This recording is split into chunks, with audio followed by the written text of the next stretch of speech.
So the actual person who experienced these stories tagged me in the video and gave me permission to share the stories with you guys. She did tag me in 4 different stories, and I'm gonna put 2 stories in each video that I make. If you don't want to wait for the second video, please go to her TikTok, and I think she has them pinned at the top of her page. The little girl. My older brother moved his room to the basement by choice. It was old and unfinished. What I mean by that is there is a huge hole on the wall. It was there when we moved in. Anyways, my brother didn't want anyone down there. When we would go down there, he would chase us around while wearing a werewolf mask. Well, one day me and A went down there and he started chasing us but didn't make any noise, just quietly running around. I think that scared us even more because we were only about 11 and 13 at the time. So we ran up the stairs, which was right next to the kitchen. When we got into the room, my oldest brother and parents were standing in the kitchen. The 3 talked and said that they'd been there the whole time and nobody was down there. My brother shortly moved his room back upstairs with the rest of us. The way that would have traumatized me. Who the fuck was chasing after them?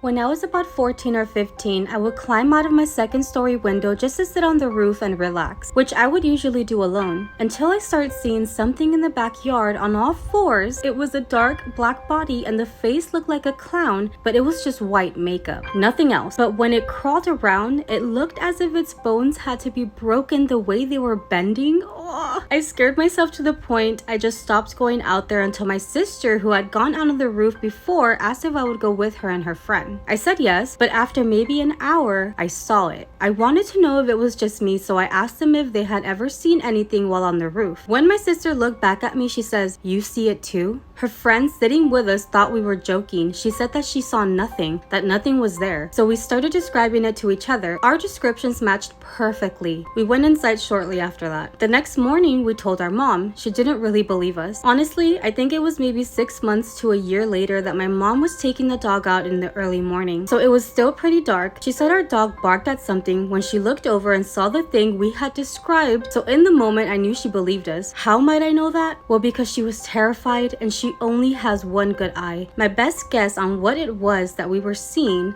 was a skinwalker. I don't even want to say that out loud. By the way, this is fake. I wanted to see if it looked good on me, and I don't think it does. I don't think this is for me, right? I don't think it's for me.